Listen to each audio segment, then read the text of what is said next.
6:30 পর বনগাঁও থানা একটা ইনফরমেশন আছে কি একজন আসামি 4 জন লোকজনকে ছুরি দিয়ে ইনজুরি করেছে।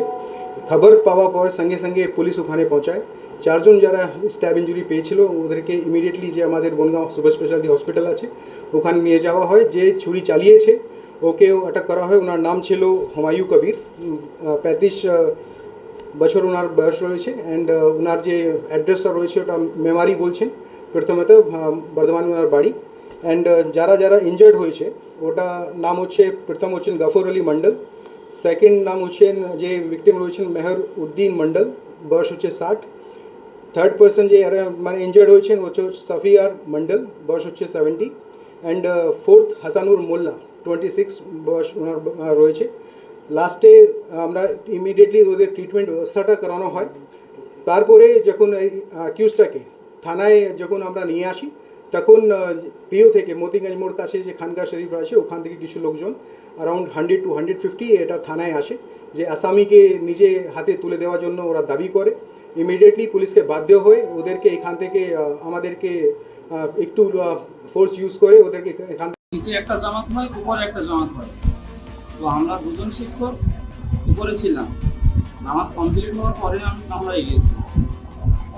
ইতিমধ্যে আমাদের কিছু ছাত্র আমাদের কাছে যাওয়ার পরে বলছে যে হুজুর সেই আমাদের কিছু শিক্ষককে তলোয়ারের দ্বারা আঘাত করেছে এবং আমাদের মাদ্রাসার প্রতিনিধি দায়িত্ববান একজন কিন্তু সবসময় থাকেনি কেন, তো ওনাকে বলছে যে চাকু দিয়ে আঘাত করা হয়েছে এবং পাইকপাড়ায় বাড়ি, ভদ্রলোকটা আমি নাম জানি না, এনাকে আঘাত করা আমি স্বয়ং দেখেছি। আমি কামরা থেকে যখন নিচে আসলাম তো আমাদের এই যে এখানে কল ব্যবস্থা আছে, উজু ব্যবস্থা, ওখানে দেখি তাকে মাঠের সঙ্গে ঠেসে ধরে সে একজন আমাদের মতো নিয়ম সে চাকু দিয়ে আঘাত করছে।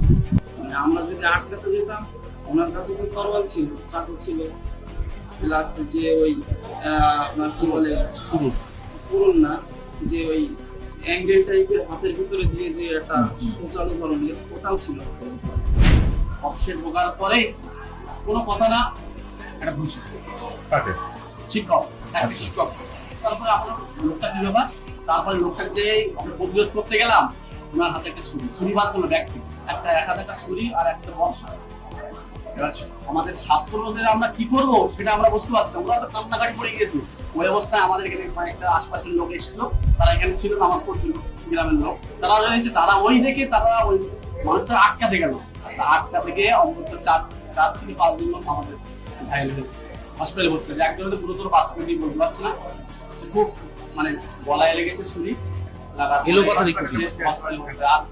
চোখ লেগেছে ধরলাম। ছাত্রকে আঘাত করা হয়েছে, ছাত্রকে আঘাত হয়নি, তার আগে আমরা আগে গিয়েছিলাম, আমরা শিক্ষকরা আমরা আগে ছাত্র কিছু না, ওরা তো কান্নাকাটা করে যাচ্ছে।